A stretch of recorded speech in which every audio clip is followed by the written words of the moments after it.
Well, on this Memorial Day, the Fox 5 I-Team investigates a missing Georgia sailor and his mother's 23-year wait for answers. Montryce Mitchell disappeared from his aircraft carrier in 1992.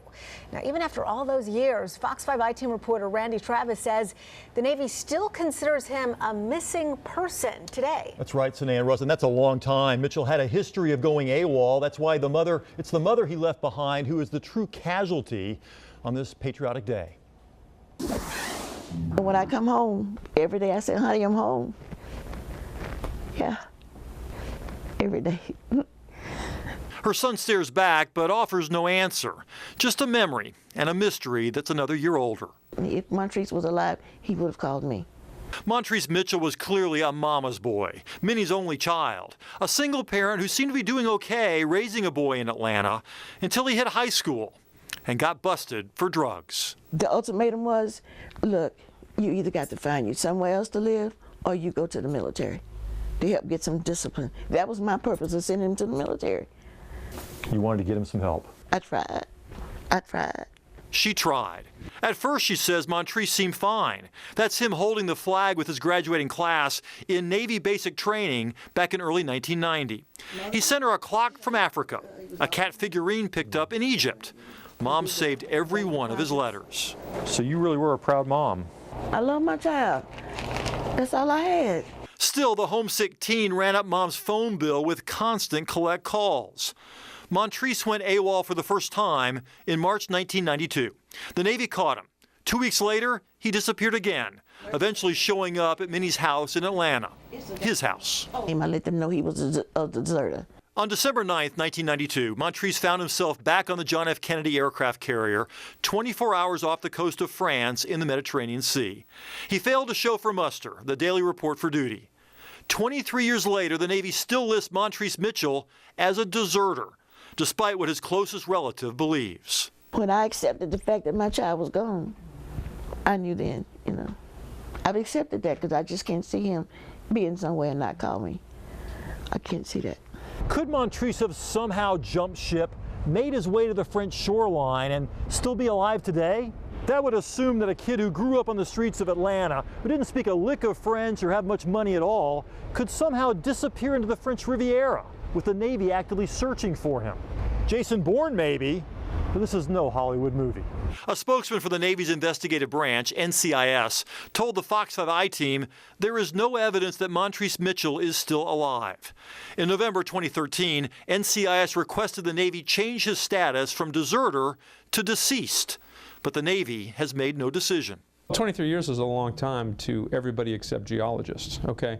Attorney Stephen Shoemaker specializes in military legal issues. What is the Navy waiting for?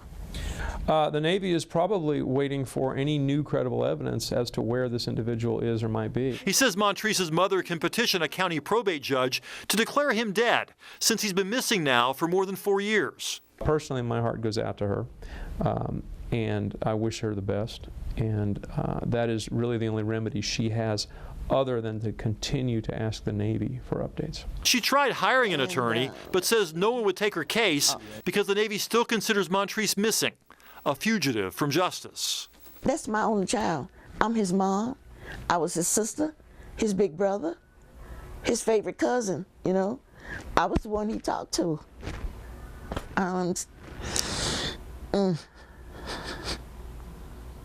You think if he was still alive, he'd be writing you? I'm sure. If he were alive today, Montryce Mitchell would be soon celebrating his 44th birthday.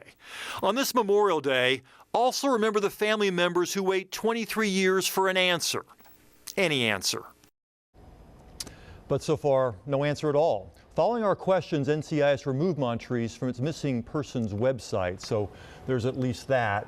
They think that there's no evidence that he's alive, and as I said in the story there, recommended to the Navy that he be declared dead, but so far the Navy has taken no action.